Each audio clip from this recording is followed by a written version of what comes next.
Wamefukuza hisi. Hiyo umepambana nayo. Ni Janet.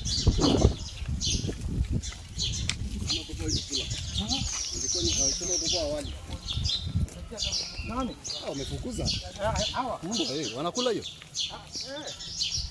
Wako hivi na sasa watata haya.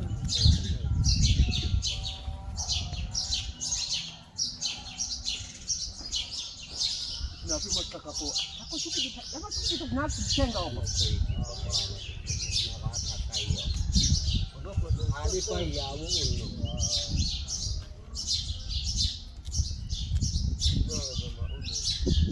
hapo.